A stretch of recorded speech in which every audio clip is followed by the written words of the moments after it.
Evening, ladies and gentlemen, friends, supporters of ACM, the Active Citizens Movement, our members, supporters, comrades. Thank you all for joining us this evening for the launch of the book The Shadow State by Jeff Wicks.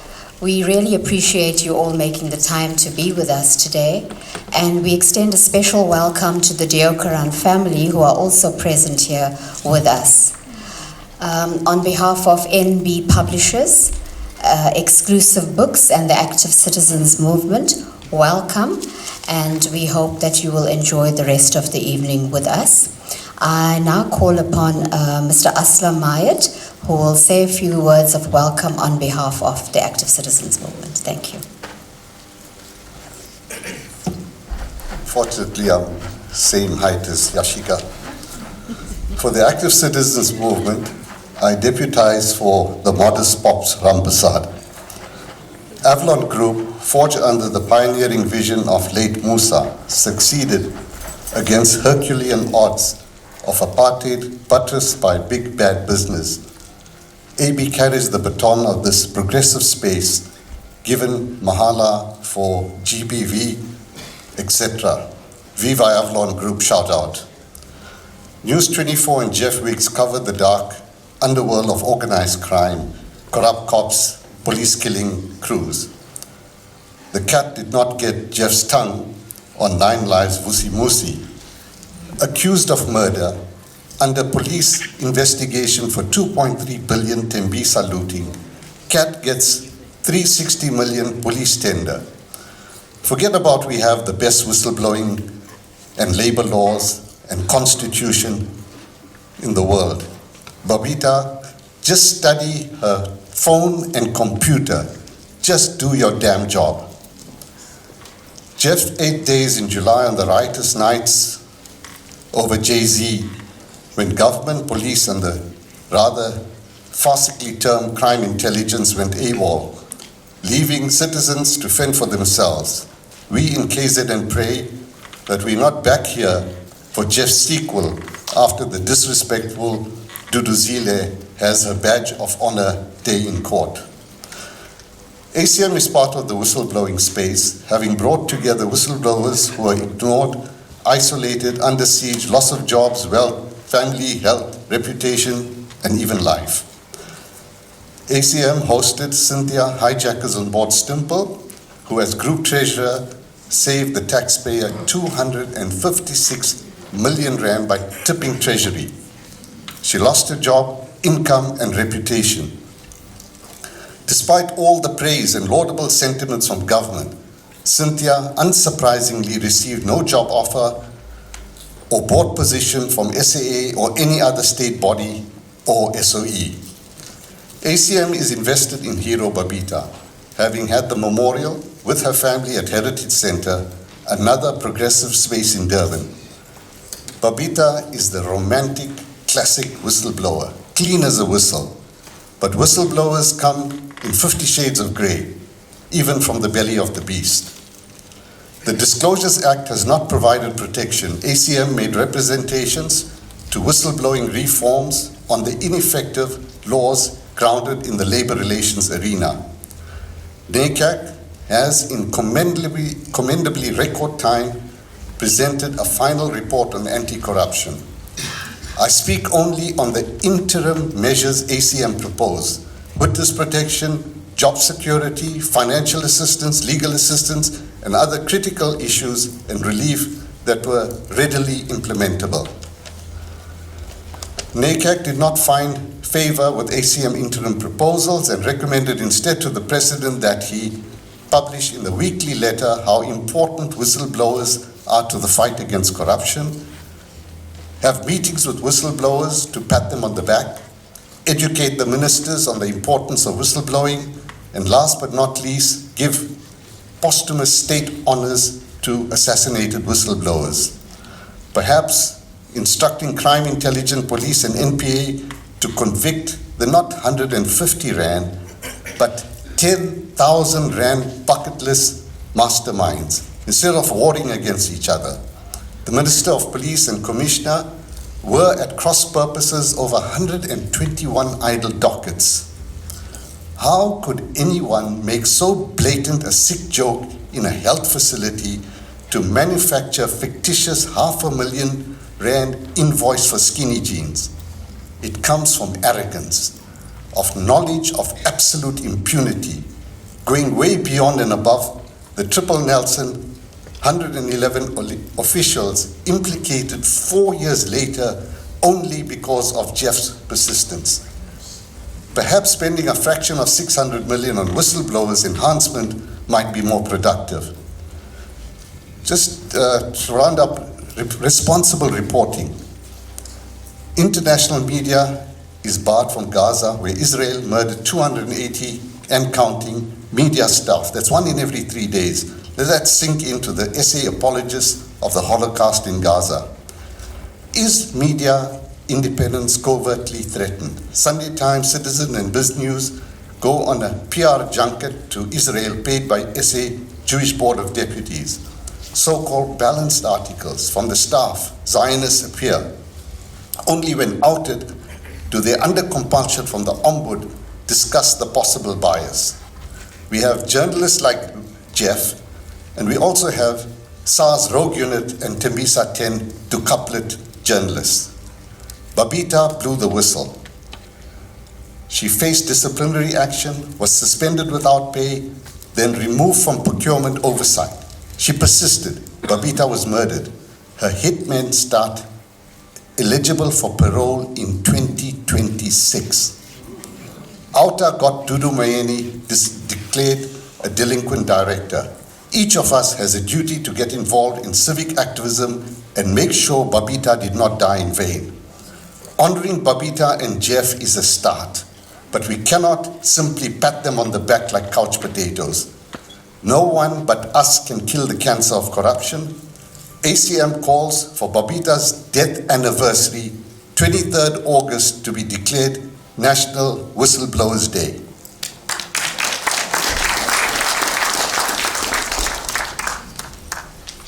Thank you, Aslam. Jeff Wicks this evening will discuss his book, his investigation, his writings in conversation with Dasen Thathiah. So I'll hand over to them. Thank you. Thank you so much for that. So I just want to start on a personal note and tell you why today is so important for me, because it's not just another public engagement and this is not just another book launch.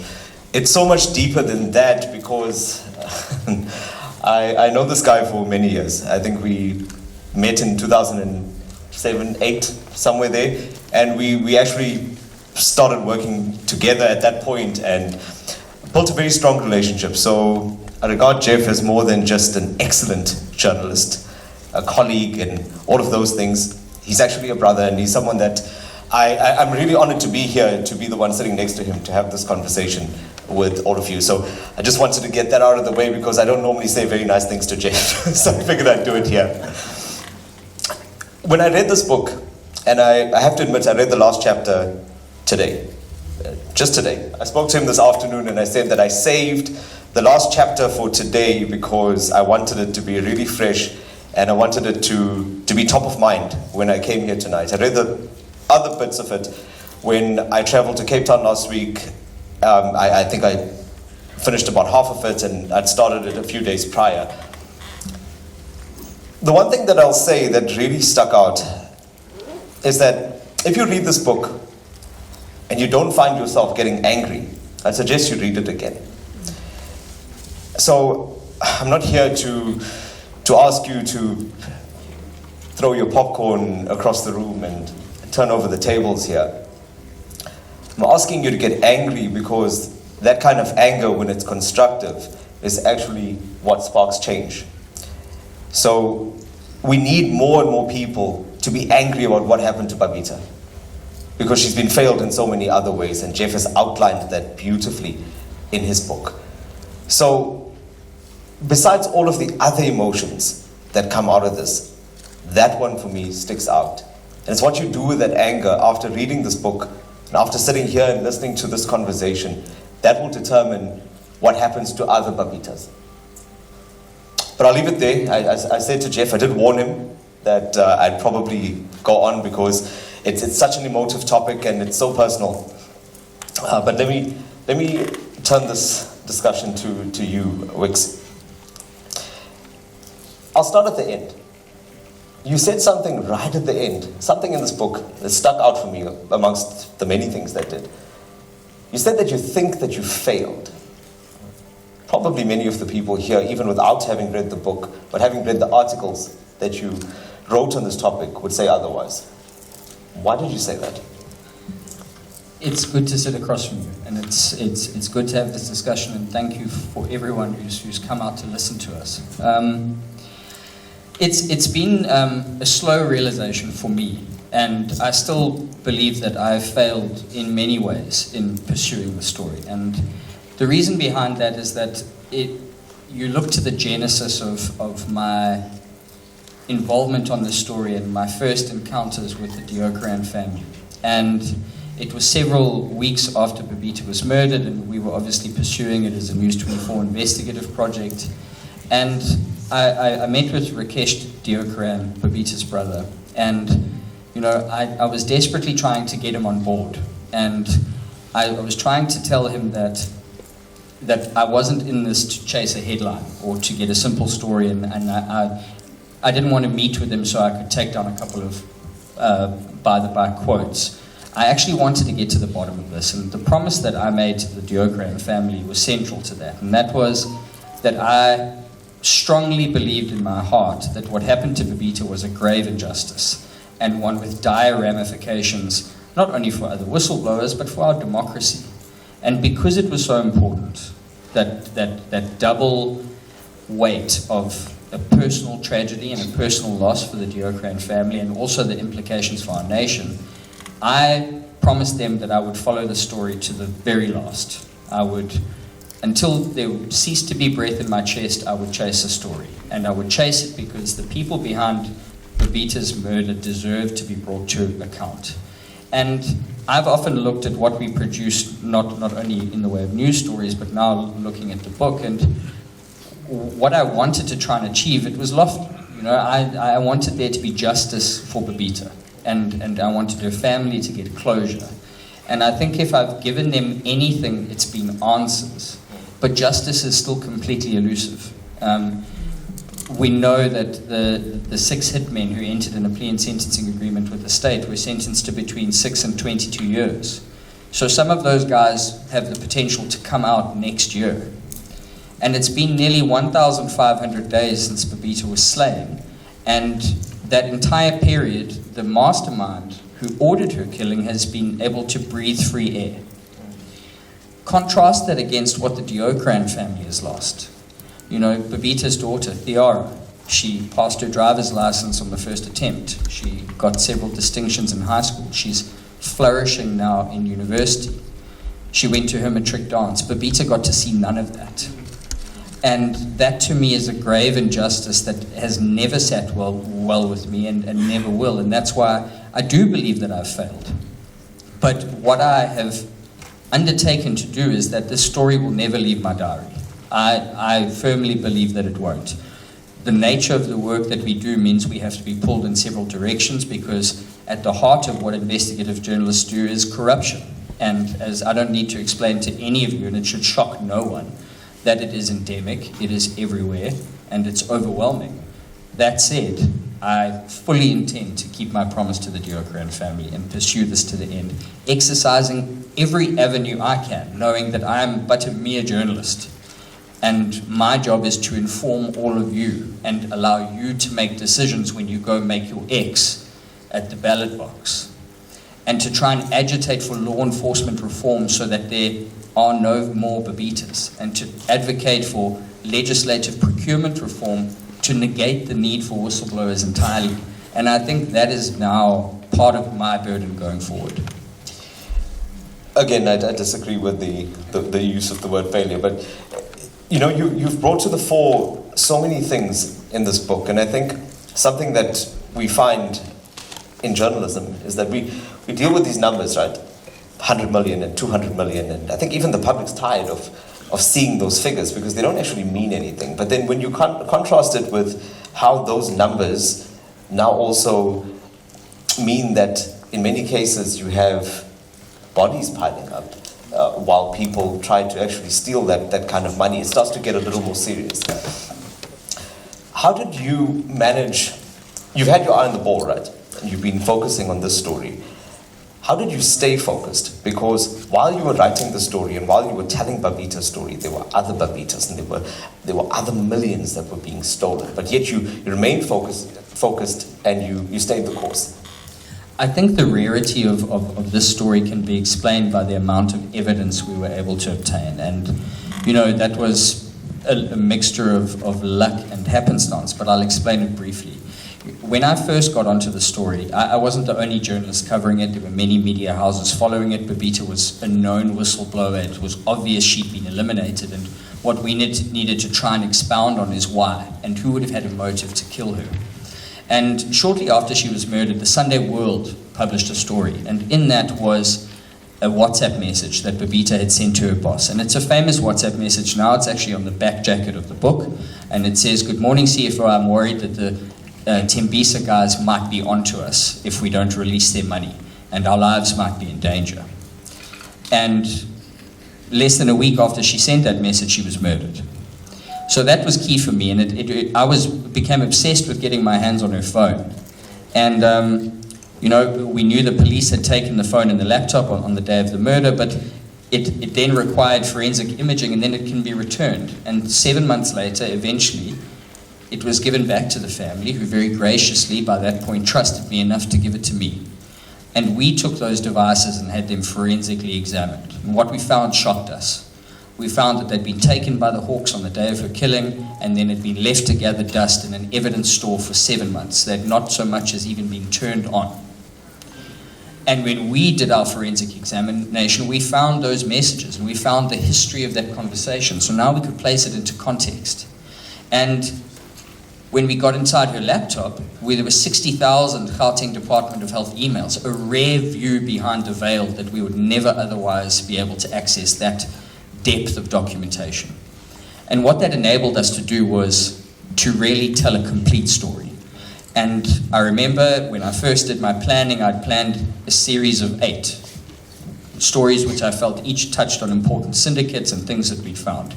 We ended on 40 stories. So this was way bigger than we ever imagined. And because of what we uncovered, it enabled us to follow it further. Every time we published, it would shake the tree and more people would come forward and would get further information, and we could go deeper and follow the money. And that's really what we wanted to do. Was we could see that, well, Babita had flagged 850 million rand in procurement, which had been sort of effected in the space of just 4 months. Now that's mammoth for a state medical facility. It's nearly R1 billion in the space of 4 months. So there was obviously something amiss at that hospital. We now know that the extraction is worth 2.3 billion rand in 2 years. And that's from a single hospital. So those numbers should shock people. And in your prelude, you are right. We've become inured by these cases of corruption and these endless numbers of this amount has been stolen. But what I wanted to show was, well, where did that money go? That's a microcosm, right? It's a complete microcosm, and it should devastate us to understand that this was able to happen in just 4 months from one facility. What about Mamelodi Hospital? What about Chris Hani Baragranith? What about Prince Mshieni? What about RK Khan? The way they did it was so ingenious. Yeah. This could be happening everywhere. And it really makes you wonder about the loopholes which are specifically inserted into our procurement legislation to allow for this patronage to happen. So now there's this template of how these unscrupulous types manage to extract money from these hospitals, these public health facilities and other government agencies. But then you also highlighted the failures of the entities that are meant to be there to protect us. And that was pretty clear. In this instance, the Hawks, that was quite clear, right? But since then, nothing has really changed to strengthen that. If anything, if you look at the turmoil that we see in that space, it doesn't give us much hope, right? It should give us pause, and we should all be concerned, because what we're seeing now at the uppermost ranks of the police is it's happening in public view now, but this has been happening for years. and it contributes towards the dysfunction that we've now come to expect from law enforcement. It should shock all of us that the police have set themselves a murder detection rate of 11%. That's their expectation, to be able to solve 1 in 10 murders. So really, any of you in the crowd have murderous intent, do it. Because there's only a 10% chance that you'll be caught. Yeah. And how can we be comfortable with this? It should make us all physically angry.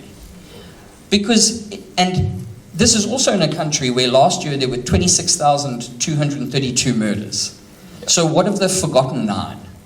And then what of all those people who don't have a bothersome journalist who gets a bee in his bonnet and will hound and follow the Hawks investigation? And that's what we did.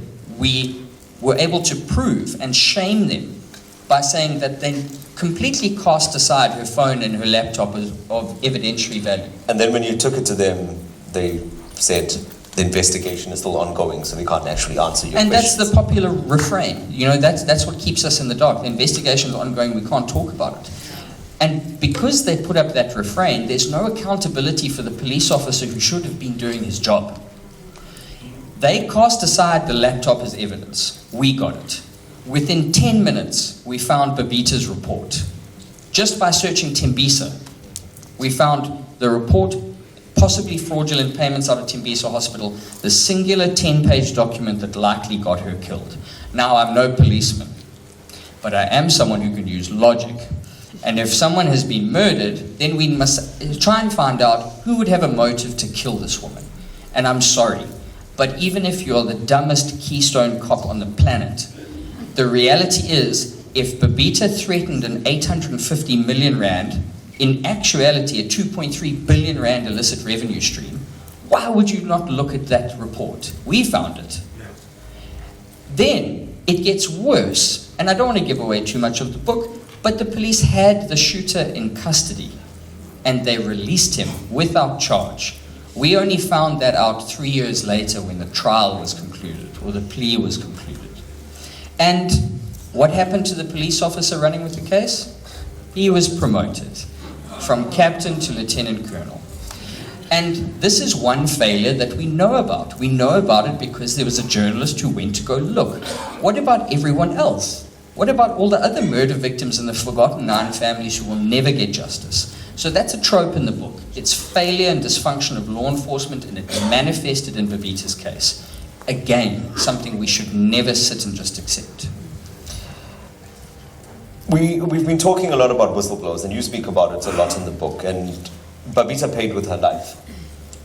Fortunately, in the aftermath, you were able to I wouldn't say complete her investigation, but you were able to build on it. And that's great, because this is where we are. But the one thing that's clear in South Africa is that whistleblowers are not safe.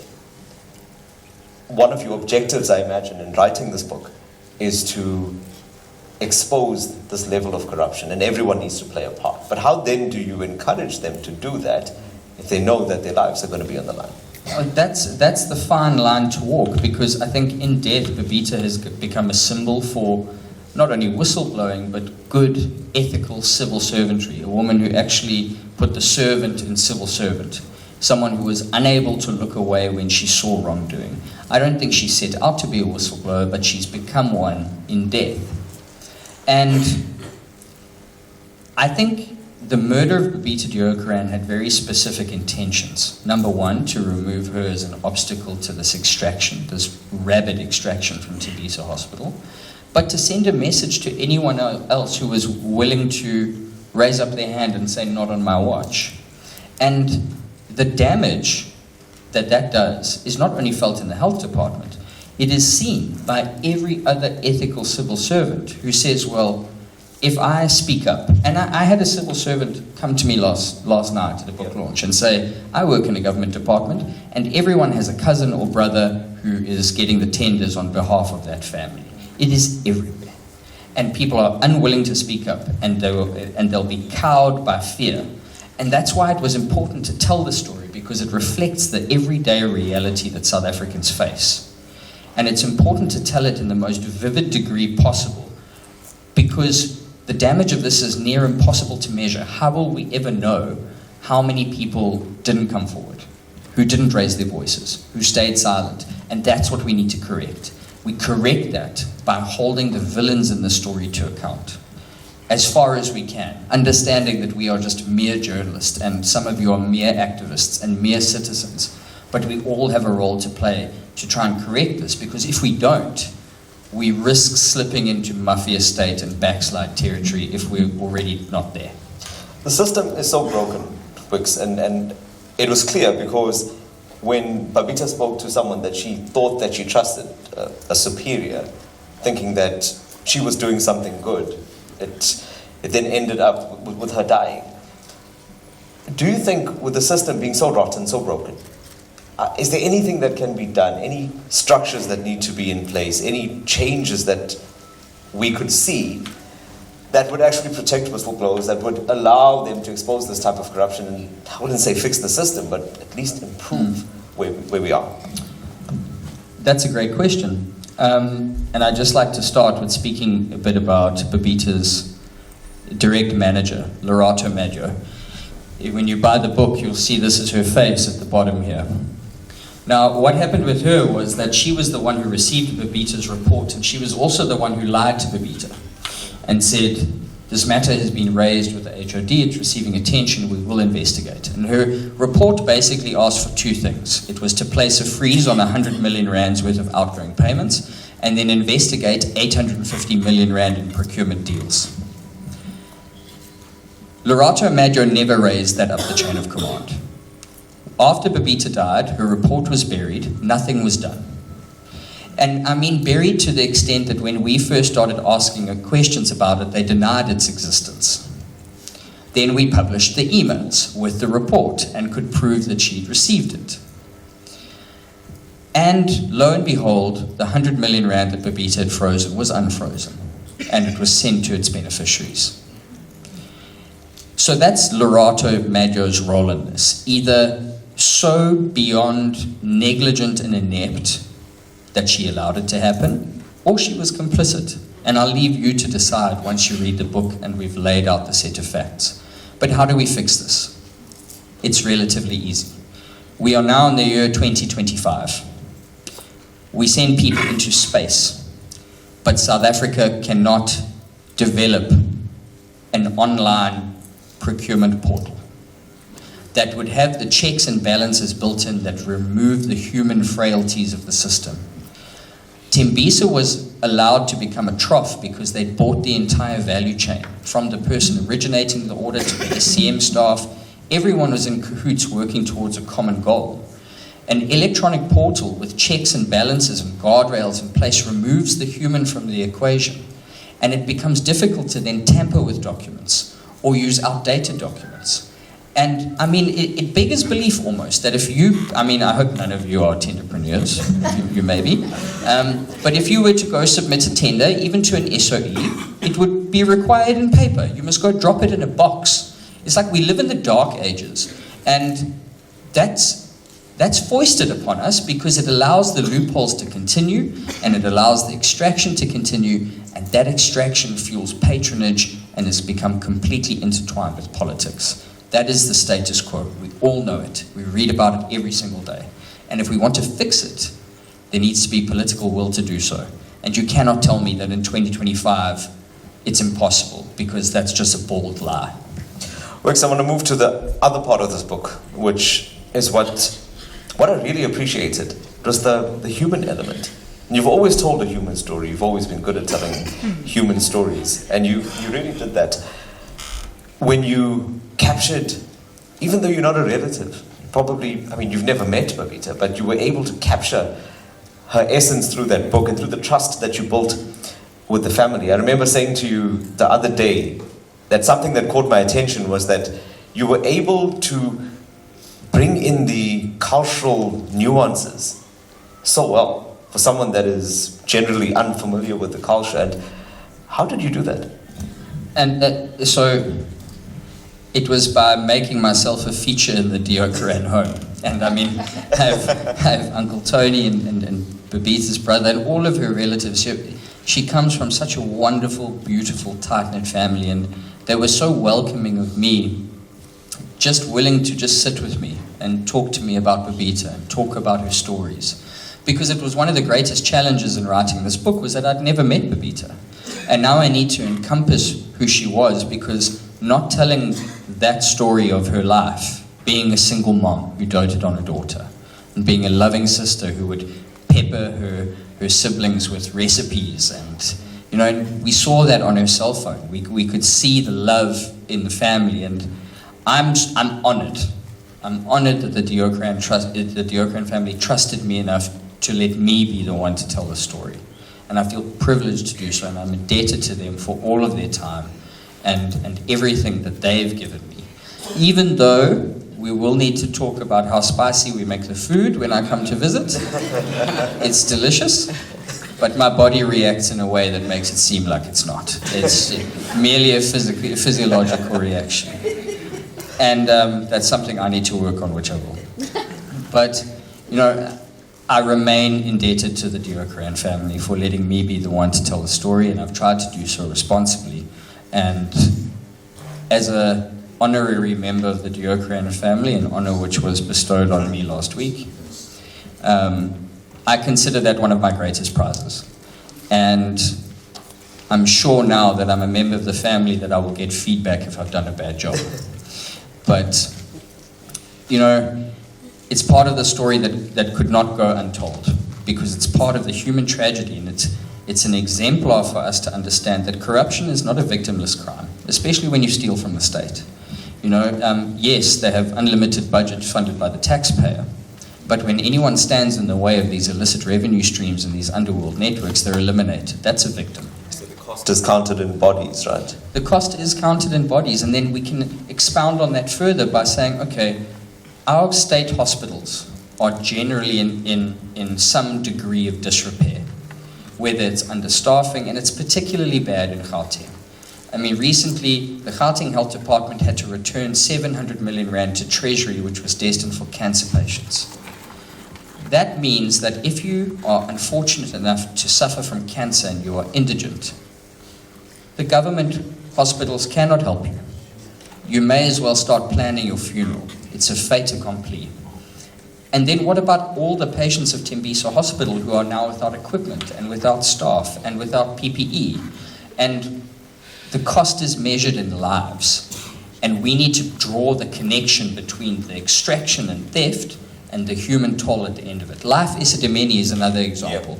A pure campaign to embark on cost cutting. And what they did was send hundreds of mentally challenged, indigent, vulnerable people basically to their deaths, who were tortured and starved to death, 141 people. I would expect a louder, audible gasp. And no, but I mean, that's the point. You are now inured to this. We are confronted with it every single day. And we need to be angrier about it. We have to be.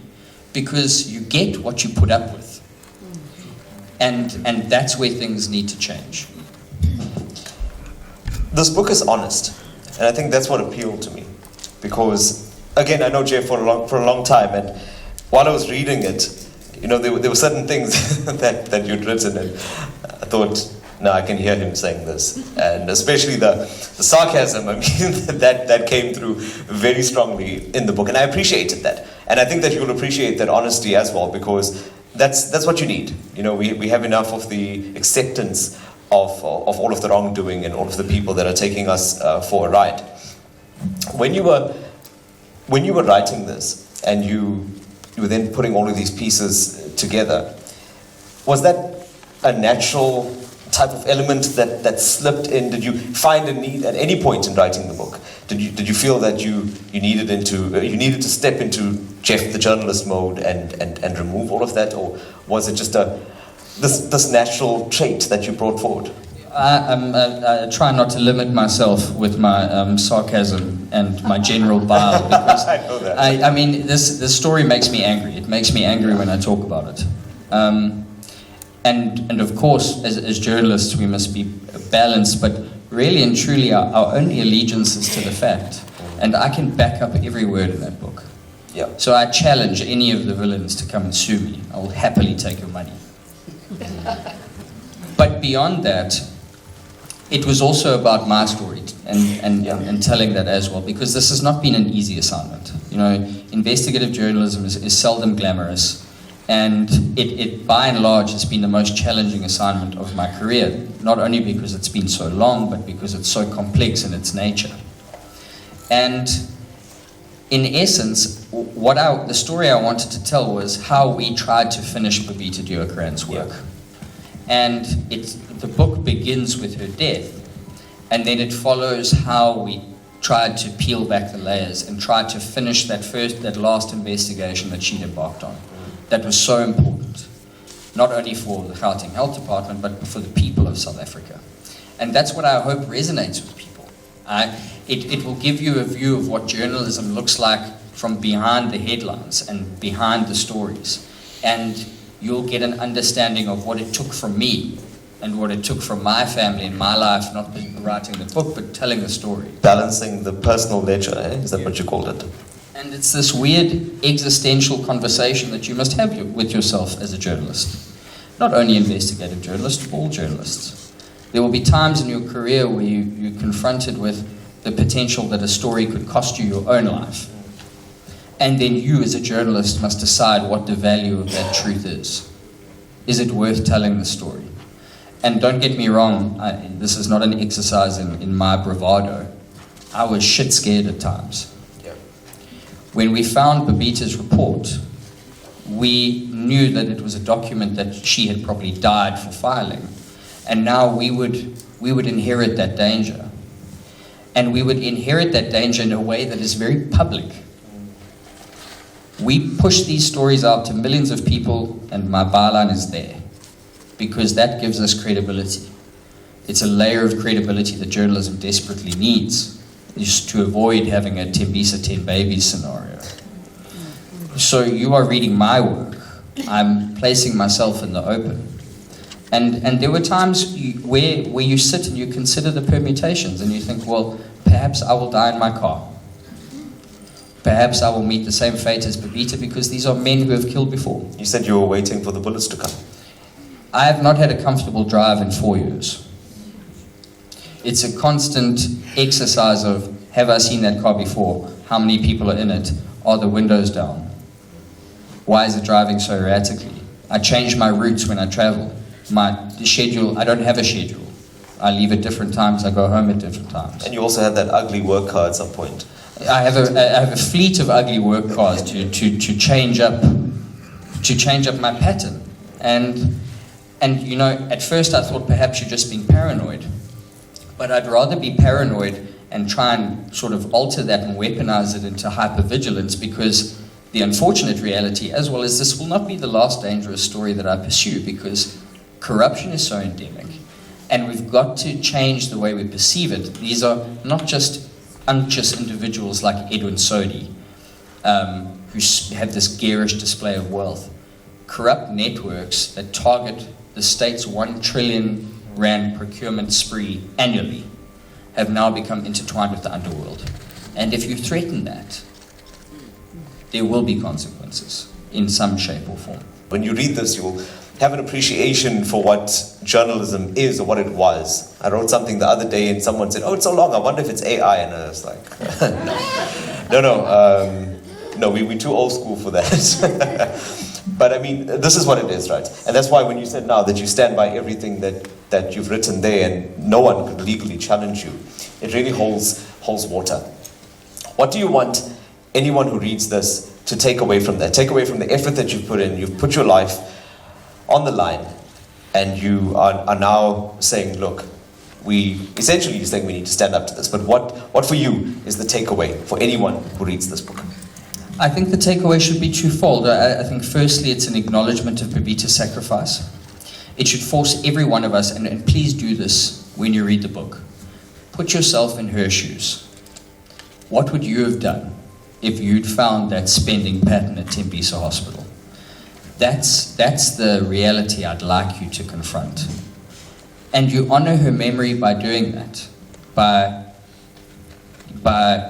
being insistent that Babita's memory not fade, like how many other whistleblowers we've seen who meet their demise because of corruption and are then forgotten because of a frenetic news cycle. And then secondly, it should make you angry. It should make you angry and it should make you scared. Because if this was able to be perfected by ordered syndicates at a single hospital, we don't know what we don't know. I can tell you that some of these syndicate bank accounts were receiving payments from the Gauteng Department of Education. They received payments from the Gauteng Department of Social Development.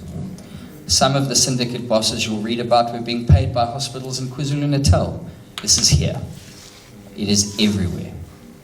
And, you know, it's something that I'm trying to advocate for is greater state transparency in the way that it spends its money. We have no view of that. If you ask for documents, and I mean, I've been locked in a legal battle with the Gauteng Department of Health now for 2 years to get payment records of another hospital where we will be going next. They've refused to relinquish them. And that's why, only reason why we were able to tell Babita's story in the vividness that we did was because we had an unimpeachable record on her laptop. It is not a controversial notion to have National Treasury account to us to say, I'm going to give you these company names, tell me what they've been paid. It's public money. It is your money. There should be a portal on National Treasury's website where you're able to go key in a company name and it should tell you which department have paid it, when, and how much. They tell us that's impossible. I say you are liars because you could do it during COVID. When there was all the noise about the corruption, we got those COVID-19 expenditure lists. What stops you doing it now? It's because you don't want us to see it. And that's what should infuriate all of you. Wicks, this was a great read. I really enjoyed it. I hope that everyone here has the opportunity to read this book. You have to read this book. And when you do it, also just take a moment of silence for Babita and pray for this man's safety. Thanks, Wicks. Thank you. And yes, we will continue to expose, to advocate, to support whistleblowers, to call out the trillions to which people think they are not accountable to us as citizens for. So we would like at this point to open up for any questions to Jeff Wicks. And yes, there's a roving mic that Shakira is taking around. Just a note before questions are posed. I want to try and accommodate as many people as possible, so I just ask that you keep your questions crisp and limit yourself to one. And try and refrain from making statements. I will shake your hand and hear you after we're done. Hi, Jeff. This is just, I actually had 3 questions, but they're very short. The investigating officer, right, was he simply incompetent or complicit or a little bit of both? All right, just your thoughts on that. And then also the National Anti-Corruption Advisory Council, their report came out last week, and they said they are looking at an OPI, which is basically an omnipotent body to fight corruption. Your thoughts on that, and perhaps Dasen's as well. And then the last question, is this going to end when the ANC is out of power? Thank you for the loaded last question. I love that. I'll start with the first. So Captain Masentleni Percy Chauke, let's say his name, it's in the book. And also just one last disclaimer on Lorato Maggio, she's changed her name now to try and avoid the stench of corruption. Don't stress, her new name's in the book. So Captain Chauke is either inept to the point that he struggles to dress himself in the morning, or he's complicit in some way. I don't have proof that he threw this investigation. So I leave it to you to read and look at the catastrophic series of missteps and think to yourself, how can the supposed cream of our law enforcement crop be responsible for such things? The question about NACAC. I'm not certain that the lofty ideals enclosed in that report can be achieved, but I would like to go further and say we have the opportunity, if we eliminate something like a paper base, we know procurement is a site of corruption. That's the golden thread that moves through our corruption landscape. Let's kill it at the source. Of course, responsibility and accountability is important, and we should hold these people to account, but let's kill it at the source. Let's rid ourselves of most of the corruption. When the tide is stemmed, then we go after the villains. That's what I feel.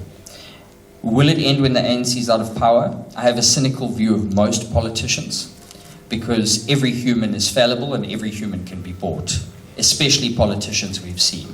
But that said, many lines of extraction that we uncovered during the story link directly back to Luthuli House. And I mean, it links back to the Union buildings. One of the main syndicate bosses was President Cyril Ramaphosa's nephew. We have the ANC chair in Ekurhuleni, Selo Felice Koko, who took tens of millions of rands through 3 companies using vastly inflated prices, which we were able to prove. He's still in active politics. And he had a bit of a hiatus after we outed him so vividly, but don't stress, he's back at the Gauteng Department of Health. Now he's delivering toilet paper by the truckload. So it's this endless loop of evasion and avoiding accountability that has to stop. We have to have people feeling the pinch here. And it's either through civil litigation, but ideally, we should be locking people up for corruption. And why I say that is that the SIU is looking at in the neighborhood of 15,000 individual payments. One instance of fraud carries a 15-year jail term. Just hit them with one. Prove it, and they're going inside. We need to also be circumspect about how we have our law enforcement investigate and then prosecute these cases.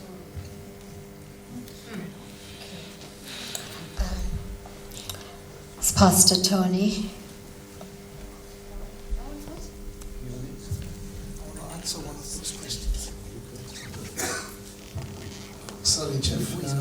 I just want to respond to the first question that the last speaker has spoke about competence, whether the police officer, the investigating officer was competent or not.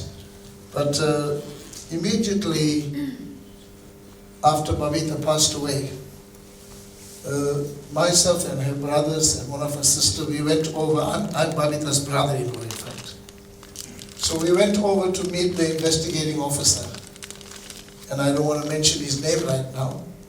But we had an interview with him, and thereafter we met him on several occasions. And he informed us that there was interference from politicians and from a very high ranking position in the police department that wanted the docket and wanted to know what's happening. And at that stage, he assured our family, the Diokaran family, that he is not giving in to that. And lo and behold, a few months later, he was replaced by the investigating officer that you mentioned in the book that took over this. And up to today, he's still a family friend on the phone. He kept to his word, and he was honest, and he didn't sell the case, if I can put it that way. And he was taken out of his position. Thank you.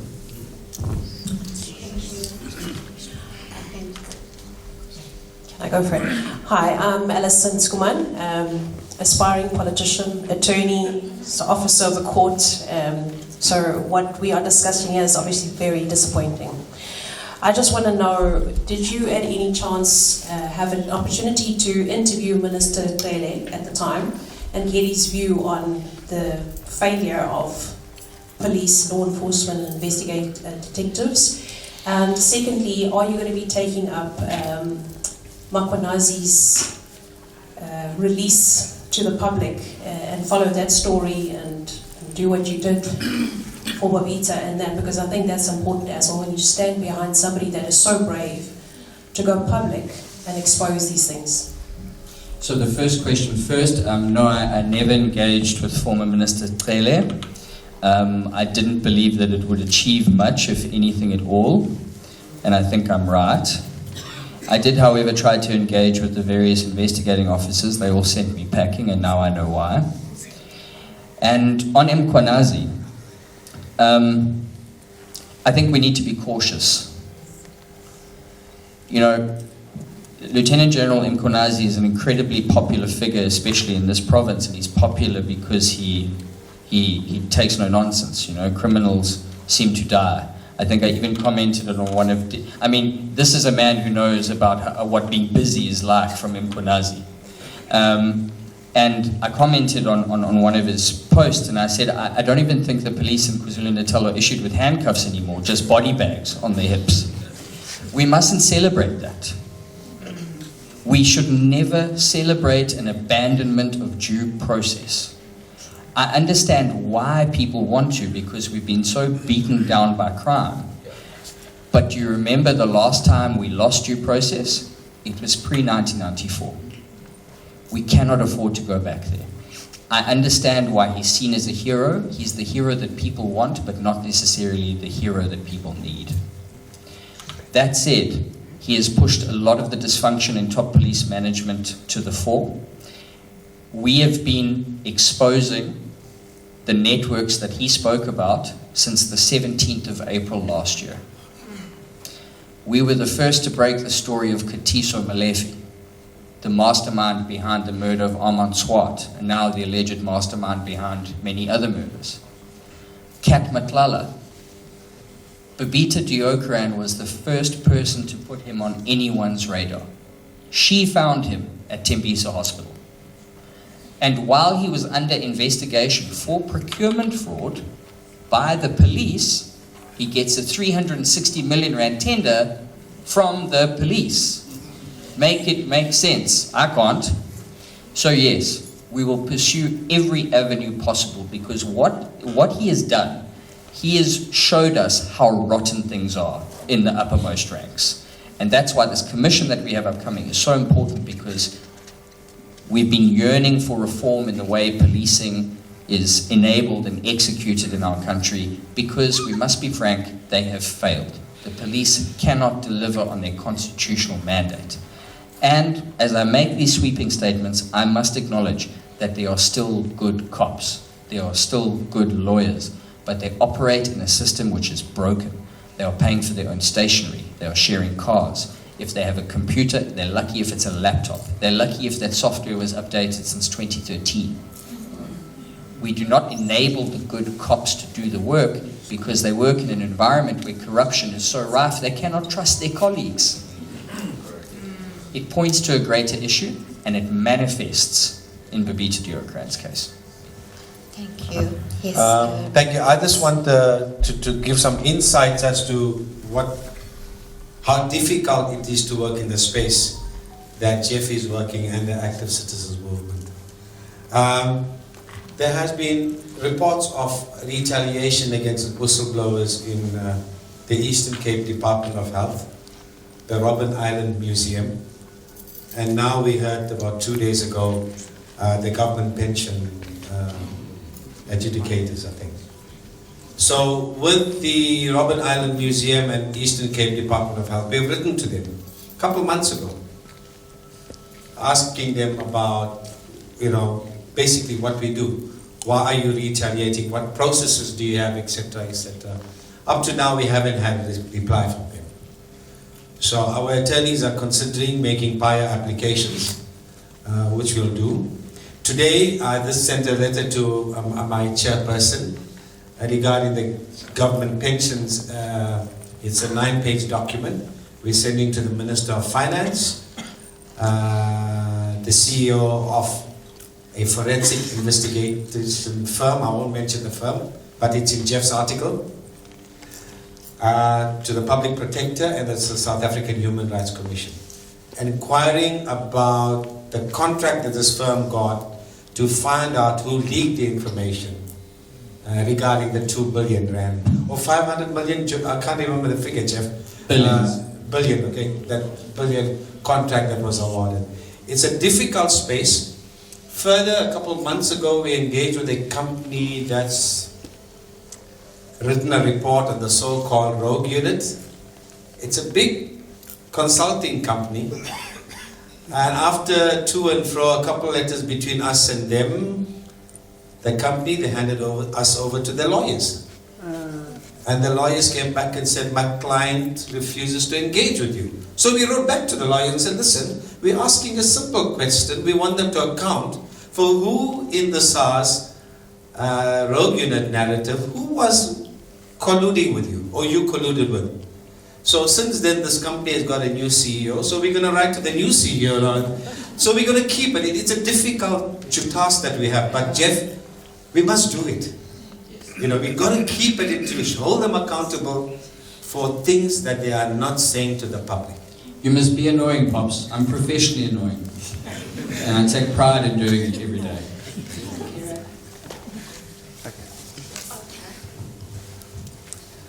Good evening, everybody.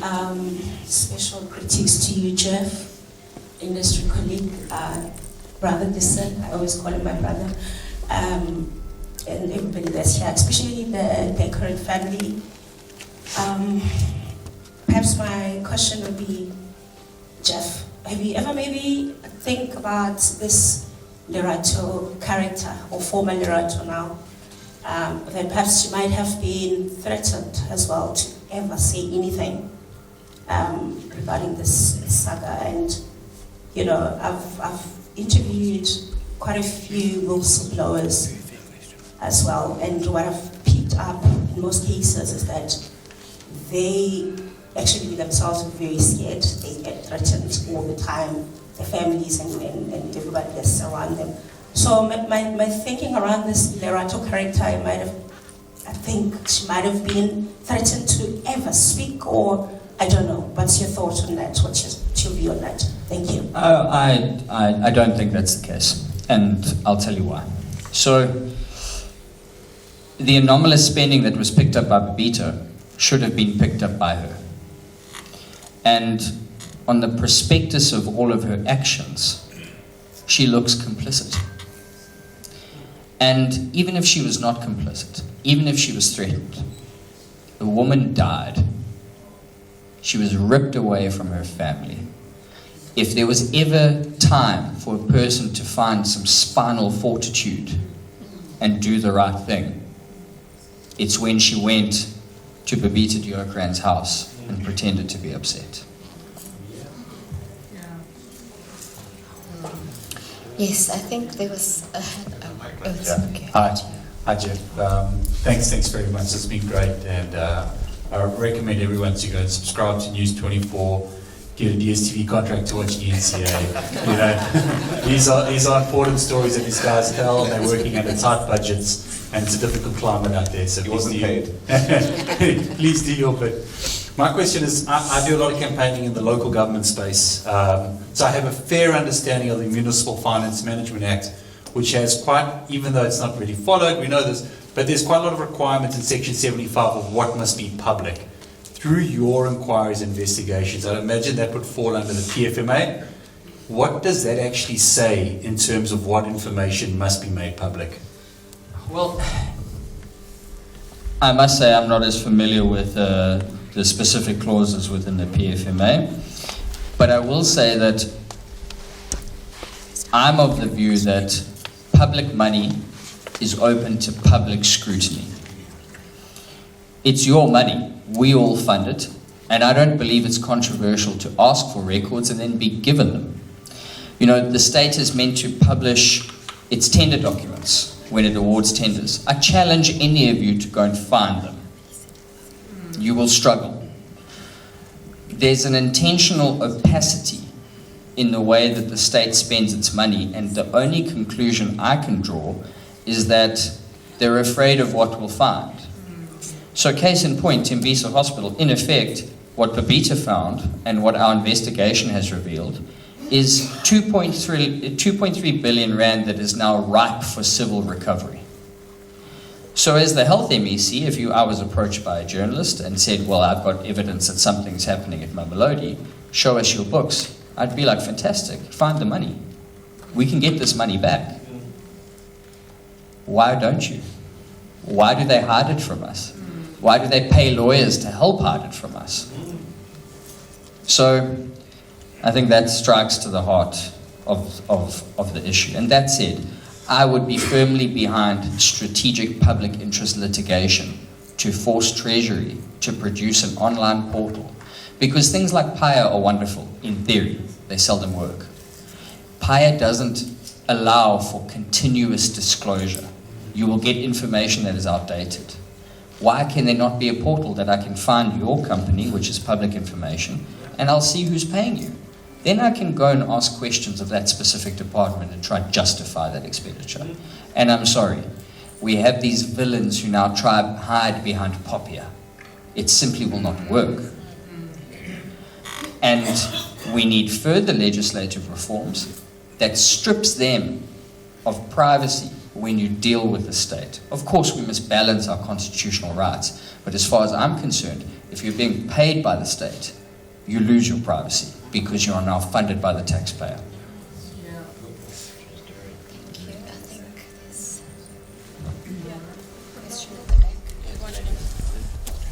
Somebody at the back who had their hand up. It's in your hand, go. You first. Hello, my name is Kesh Devan and I'm a tax practitioner. I deal with a lot of clients that are engaged with the Financial Intelligence Center, and they have a lot of red tape around reporting of cash that's been received over a threshold of 50,000, etc. And the fines that these companies receive for not being compliant is exorbitant, and that's the small guys. Have you, in your investigations, come across the Financial Intelligence Center dealing with these companies that are getting these tenders, or in any of your investigations, and in any government institutes where they are implementing these rules with the government institutes? I must say the role of the FIC has been limited in our investigation. That's not to say that they probably weren't involved. By the sounds of things, if they're going after the small guys, they should be going after the big guys as well. The same should be said for SARS. I mean, you've got this armada of companies. I mean, one syndicate we identified was a husband, wife, a child, and a cousin. Between them had 17 entities, all in simultaneous trade with the hospital, that extracted at least 250 million rand in 2 years. Would it surprise you to know that none of those companies were VAT registered?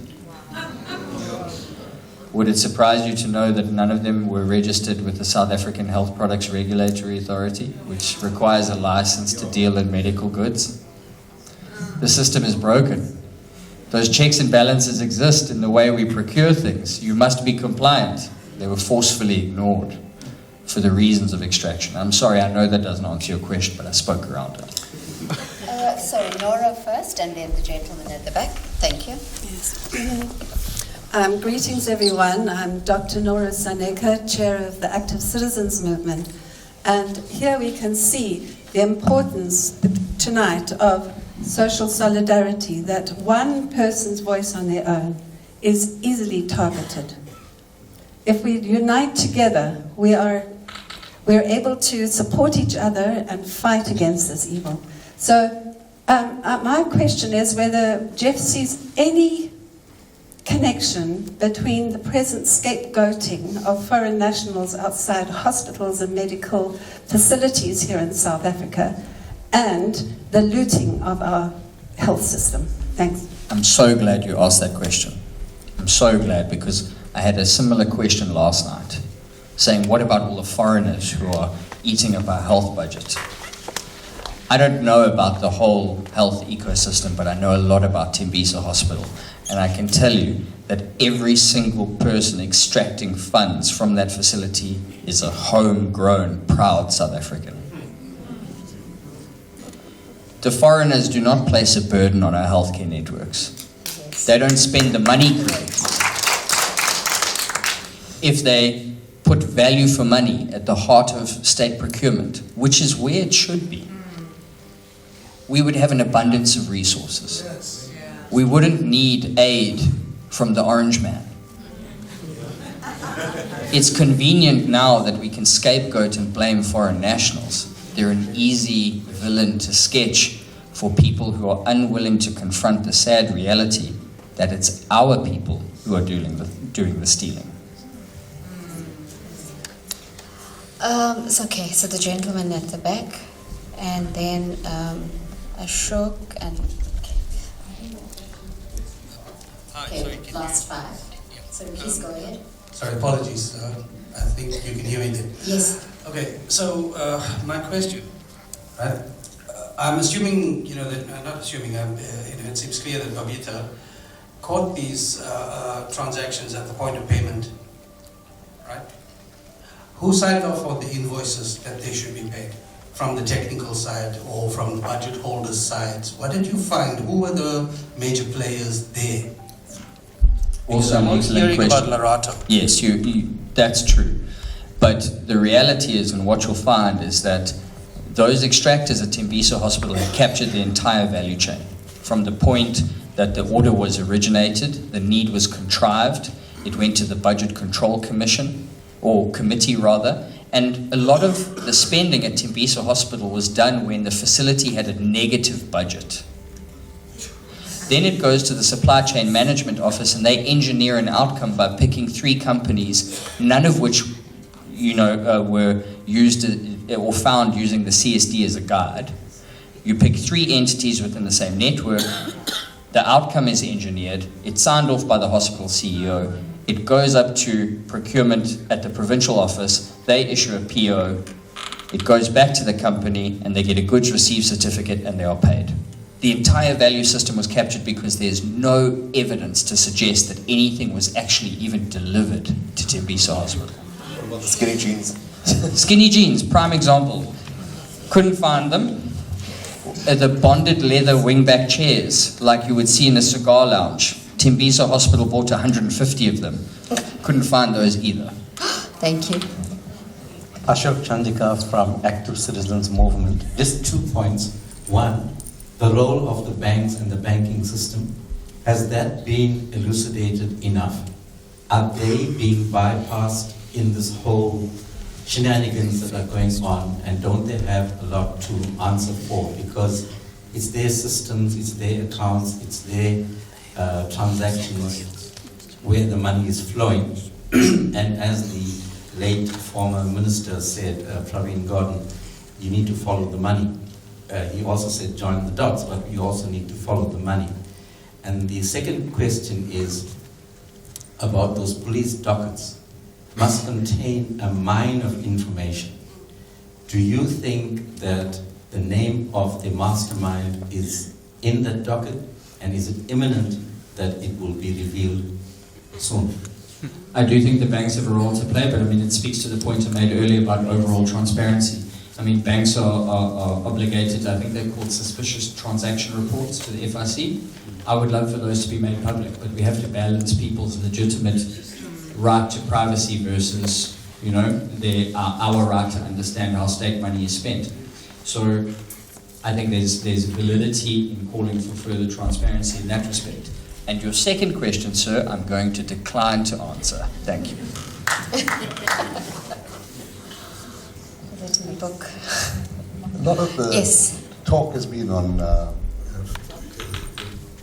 murder and so on, but there's also loss of jobs, family breakup, people being taken through disciplinary processes. So that's also another huge threat that people face. Yeah, absolutely. Whistleblowers don't have it easy. We know that. Babita was case in point because she paid the ultimate price, but there's people like Johan van Lockenberg from SARS who did his best to take on powerful politicians. His family was destroyed in the process. He's a good man who was broken, and the media was complicit in that. My former colleagues at the Sunday Times, it's a badge of shame. Again, it speaks to urgent need to reform whistleblower protection. these people are not celebrated. And we've seen it now, as Pops mentioned, at the Gauteng, the Government Pension Administration Agency. Sorry, such a minnow department, but trying to spend 1.1 billion rand on a lease of a building that the company who they've signed with doesn't even own. So yes, we need to do more to protect whistleblowers. I think there's somebody at the back. Delwyn? Yes. Is this the last one? Hi, sorry. I just want to follow up what Pop said. He didn't go into details about Robben Island. I was a member of the board for 3 years, and there was corruption, oil missing, tickets sold at the hotels, right? Cell phones disappearing, property of the museum situation. So we reported this matter to the Minister for Tourism and all that, and we were summoned to a head office, to the Minister's office. 8 or 10 of us, including the notorious Carl Niehaus, was a member of the board, Popo Molife, the late Ibrahim Ismail, Philip Dexter, just to name a few. We resigned in block because of the corruption. I told the minister, I must apologize to you, Jeff, that this, what I'm talking about is not in the book, because it's such a vast area, is that I told the minister the 10 years I spent in Robben Island, I was a happier person than being in the board. Why? Couldn't take the nonsense that was going on there. And the chairperson, I wouldn't mention his name, giving the cell phones to his children, right? Situation. And then Jack White was trying to bribe, name the Olympic Stadium or World Cup Stadium after Robben Island. Invited us to a posh seafood restaurant, so one way of bribing the board situation. But having said that, we resigned and the minister accepted our resignation. Thank you. Thank you. So I just would like to respond to that. So if you spent 10 years on Robben Island, then I need to thank you for your sacrifice. Thank you for your sacrifice for helping us lead the lives that we live today. And your point about the board is well taken. It sounds like it's directly out of the state capture playbook. Remove the obstacles and extraction continues. Thank you. So Lubna Nadvi, the last question. Thank you. So I'm also a member of, I'm not sure if it's... I think it's off, Lubna. Okay, so thank you. My day job is as an academic and researcher, and one of the things that I've been researching is how South African citizens increasingly have had to take on the tasks that government is abdicating on service delivery. They're having to find their own water, they're having to dig their own boreholes, having to fill the potholes, etc. It seems that in the case of corruption or the whistleblower situation, citizens are increasingly having to also take on that task. So for example, Thathiah Stipples launches the Whistleblower House. There are other spaces where citizens are having to step in. So our government has abdicated its duties on those fronts. My question to you is, are we going to increasingly see more and more of this scenario where citizens are now stepping in and having to do the job that they expect government to do because government is failing? Clearly we do it better, or we have no other choice because we have to do it. But I'd just like your thoughts on that. Thank you. No, I absolutely agree with you, and I think to a large extent you answered your own question. It's absolutely true. I mean, that's why we have these wonderful concept of urban improvement precincts. The entire municipality should be an urban improvement precinct, We should not have a situation where you're a victim of crime. Who do you call first, the police or your security company? That's a 4.5 billion rand industry that's spawned out of the failings of the state. And I do think that there will be many more, yes. Thank you everyone for your questions. Is there one more? Okay, last one. This one's really the last one. Do you think the Thathiah Act was strategically conceived to hide and create the smokescreen where those who hide it or hide under it? And if it was, then how does civil society engage on this matter so that we can actually contest it and then bring that clarity that you speak about, where there's accountability and yet there's a sense of people's privacy being acknowledged? I think the Thathiah Act was drawn up with very noble intentions. And it also speaks to issues around PIA. Because fundamentally what Thathiah was intended to achieve was to protect your privacy. I don't think it was ever intended for tenderpreneurs to hold it up and use it as a shield about Thathiah, or for state institutions to use it as a shield to deny us information. I think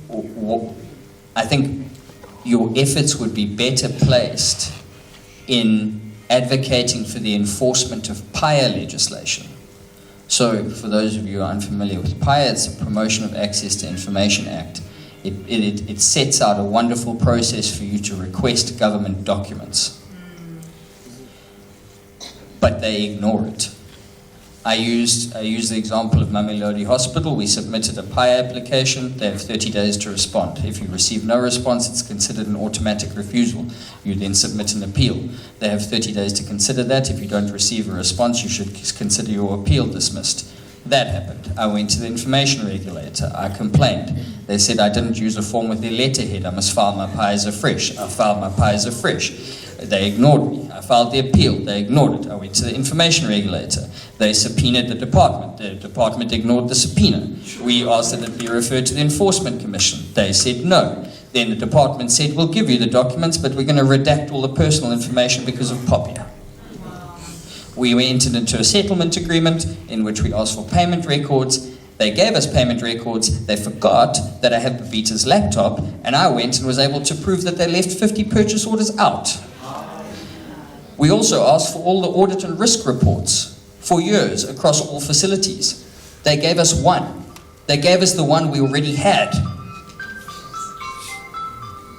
Oh, it's a cell phone, so I have a score. So legislation is willfully weaponized to keep us in the dark, and we need further enforcement from Chapter 9 institutions like the Information Regulator to hit these people with a bigger stick. Because if you want documents, PIA is there for you. But unless you have lawyers who are willing to take that fight to court when PIA fails, you're never going to get what you're looking for.